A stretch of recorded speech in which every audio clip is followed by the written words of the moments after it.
Doctora, bienvenida a la Hora Nacional. Hola. Qué Gracias. gusto tenerla por acá. Muchas gracias por la invitación. No, Pues hombre. gracias por venir a contarnos de justo un tema del que siento que se habla poco. Me da la impresión de que se está quitando poco a poco el estigma de hablar de ciertas cosas. Por ejemplo, el tema de la menopausia ya está cada vez más Sí, está en el muy boca a bien. boca. Sí.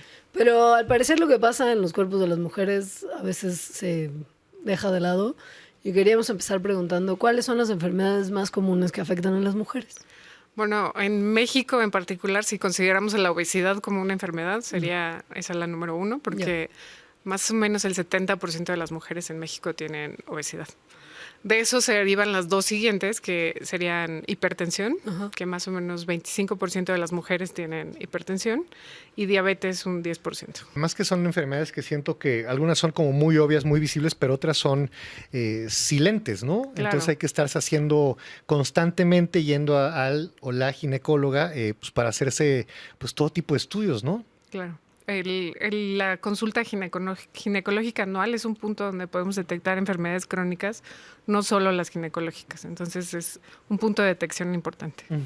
Ahora, hay, además de estas que son como problemas, creo que incluso de salud pública, no solamente de las mujeres, pero que afectan particularmente a las mujeres, hay también otras cosas de las que muchas veces se habla poco, como las enfermedades relacionadas con el embarazo y con el momento de dar a luz, que es un proceso nada fácil, del que creo que a veces también se habla poco, ¿no? Sí, y o sea, también es un riesgo como Sí. tal el estar embarazada.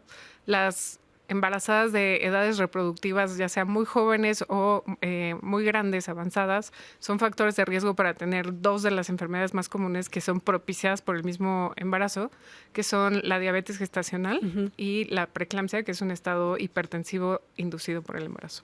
Entonces, esas dos en los extremos de la vida es mucho más frecuente, pero sí las dos se relacionan directamente al estado grávido, al embarazo. Cada etapa de la vida de las mujeres puede tener una cierta implicación en enfermedades, ¿no? ¿Nos puede platicar un poquito más de esto?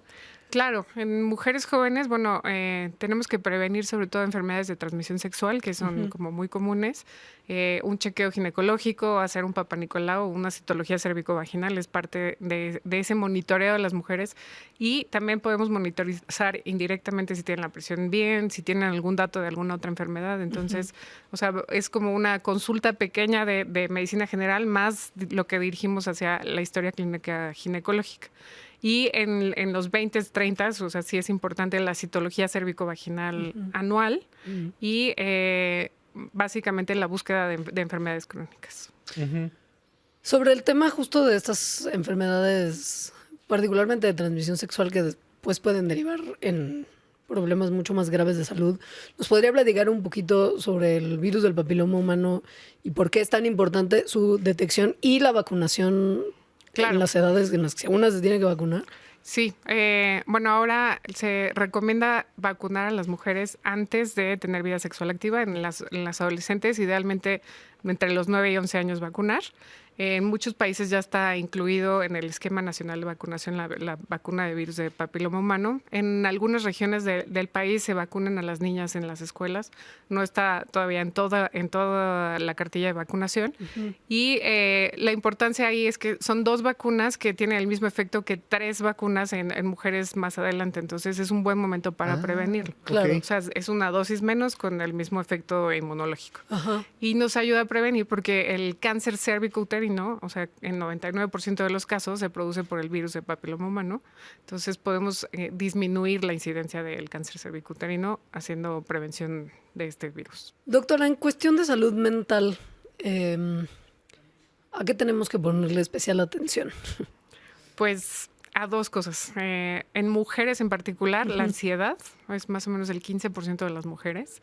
Entonces está subdiagnosticado, pero Sí, es muy común. está bajo el número, ¿no? Sí. Y depresión son las 2 más importantes. Sí. Entonces, las mujeres son más ansiosas que los hombres en general. Y la depresión más o menos está igual, pero sí, la ansiedad es más en las mujeres. Y en adolescentes, trastornos de la alimentación también, más o menos 1.5% de los adolescentes tienen un trastorno de alimentación. Oiga, doctora, ¿y cómo hacemos para cuidar nuestra salud y prevenir estas enfermedades? Saber que hay enfermedades que no las vamos a impedir que aparezcan, pero que podemos detectarlas tempranamente, eso va a ser lo que cambie el curso de la enfermedad. O sea, si yo detecto un cáncer cervicuterino tempranamente, no es lo mismo a que si nunca me hice una citología cervicovaginal y llego en un estado avanzado.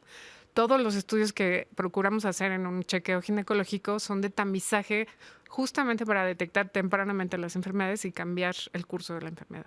El aprender a cuidarnos, creo que eso es lo que tenemos que hacer énfasis, cuidarnos a nosotras mismas porque somos quienes podemos cambiar ese curso de la enfermedad. ¿A qué edad tendríamos que empezar a tener nuestra visita regular anual o la ginecóloga? Pues desde la adolescencia, o sea, se recomienda... 13 años. Pues sí, sobre todo en pacientes que tienen ciclos muy dolorosos o ciclos anormales, ese es un factor para ir al ginecólogo.